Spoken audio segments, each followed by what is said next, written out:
آئے دن سڑکوں پر حادثات بے شمار ہو رہے ہیں۔ ایسی کتنی مائیں اپنے کلیجے کو پیٹ کر رہ جاتی ہیں کہ ان کے سامنے سے جوان بیٹے چلے جاتے ہیں، جوان بیٹیاں چلے جاتے ہیں اور ان کے شوہر چلے جاتے ہیں، کتنوں کے ماں باپ چلے جاتے ہیں۔ آخر یہ درگھٹنائیں کیوں ہو رہی ہیں؟ یہ ہماری اپنی وجہیں بھی ہیں۔ اس کی وجہ خاص یہ ہے کہ ہم اپنے ہیلمیٹ کو جو پہنتے ہیں اس نیت سے پہنتے ہیں کہیں چالان نہ ہو جائے۔ خدا کی قسم اگر ہم نے جس دن اپنے اس ہیلمیٹ کو اس نیت سے پہننا شروع کر دیا کہ ہماری جان بچ جائے گی، میرا یقین ہے کہ ہم زندہ رہیں گے۔ ہیلمیٹ پہنیں گے تو کہیں حد تک جو ہے ہماری جان بچ سکتی ہے۔ اسی لیے ہماری گاڑیوں کے جو بریک ہیں، ہماری گاڑیوں کی جو سپیڈ ہے اتنی بڑھتی چلی جا رہی ہے۔ اللہ اکبر۔ میں ان ماں باپ سے کہوں گا جن کی اولادیں بہت تیز گاڑیاں چلاتی ہیں۔ دنیا کی بھیڑ ہے جناب، آپ اس کو چین نہیں سکتے۔ دنیا کی بھیڑ ہے، آپ اس سے الگ نہیں ہٹ سکتے۔ اس بھیڑ میں اپنے بچوں کو تاکید کریں کہ زیادہ تیز گاڑی نہ چلائیں۔ گھنی آبادی میں اپنے بچوں کو ہدایت دیں کہ گاڑی تیز نہ چلائیں، اس لیے کبھی بھی کہیں بھی درگھٹنا ہو سکتی ہے۔ ہلکے چلائیں، دھیرے چلائیں، اچھے سے چلائیں تاکہ دوسروں کی جان بھی محفوظ رہے اور آپ اپنی جان بھی محفوظ رہے۔ اس لیے آپ خود کے لیے ایک ہو سکتے ہو لیکن پورے پریوار کے لیے ہو، پورے پریوار کے لیے ہو۔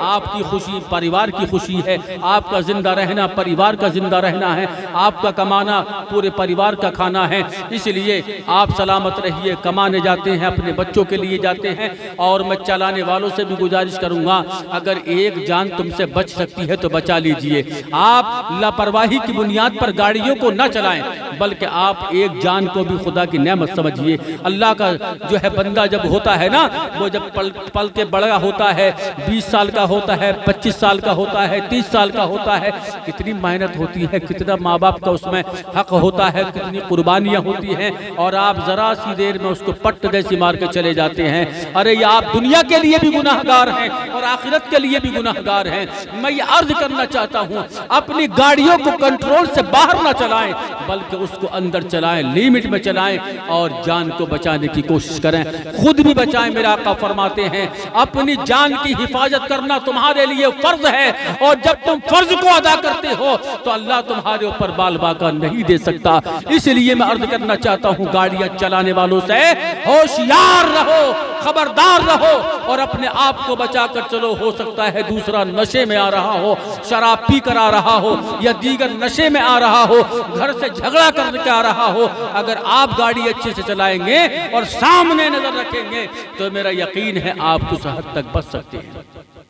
حالانکہ موت برحق ہے، آنا ہے، لیکن آئے دن حادثات جو ہو رہے ہیں، کسی کا سر پھوٹ گیا، کسی کی ٹانگ ٹوٹ گئی، کسی کا ہاتھ ٹوٹ گیا، پتہ چلا کسی کے دماغ کا بھیجا نکل کر باہر چلا گیا، کئی مہینہ کوما میں ہیں، لوگ اپنی زندگی کیسے کاٹ رہے ہیں۔ یہ بڑی دکھ درد بھری کہانی میں آپ کو بتا رہا ہوں، اسی لیے میں آپ کو سمجھا رہا ہوں آپ اپنے حساب سے گاڑی چلائیں، دوسرے کا انتظار نہ کریں، دوسرے کو نہ دیکھیں، بلکہ دیکھنا ہے تو یہ دیکھیں کہ ہم اس سے بچیں گے کیسے، آنے والا جو آ رہا ہے ہم اس سے بچیں گے کیسے۔ اس لیے ہمیں چاہیے زیادہ سے زیادہ اپنے آپ کو بچانے کی کوشش کریں۔ ہمارا پولیس محکمہ کہیں کا بھی ہو، کسی بھی جگہ کا ہو، وہ یہ نہیں چاہتا کہ آپ دنیا سے جائیں بلکہ آپ کو بچانے کی کوشش کرتے ہیں۔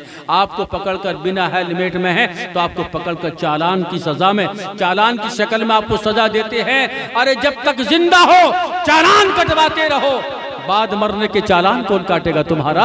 اسی لیے میں عرض کرنا چاہتا ہوں پولیس محکمہ ہماری جان کی جو ہے خیرخواہی کرتا ہے، جان بچاتا ہے، اس لیے انہیں برا نہ سمجھیں، برا نہ جانیں، اور اگر آپ گناہ کر رہے ہیں تو سزا تو آپ کو ملنا ہی ہے۔ اس لیے سرکار یہ نہیں چاہتی کہ آپ کی جان چلی جائے۔ ہیلمیٹ انوارے کر دیا گیا ہے، ہر جگہ انوارے کر دیا گیا ہے، چاہے وہ آپ کے پیٹرول پمپ ہوں، کہیں بھی ہوں، آپ کو ہر جگہ یہ سویدھا مل سکتی ہے، لیکن ہم اور آپ ہیں لاپرواہی کی وجہ سے اپنی جان کو کھو رہے ہیں۔ ایسے کتنے لوگ پاگل ہو گئے، دیوانے ہو گئے، آج تک ان کی عقل ٹھکانے نہیں آئے، کوما میں چلے گئے، اور کچھ جو ہے کوما سے باہر زندگی سے چلے گئے۔ میں عرض کرنا چاہتا ہوں اپنی زندگی کو سلامتی کے ساتھ گزاریں اور سڑکوں پر حساب سے چلیں، اس لیے کہ ہر سڑک پر بھیڑ بڑھتی چلی جا رہی ہے۔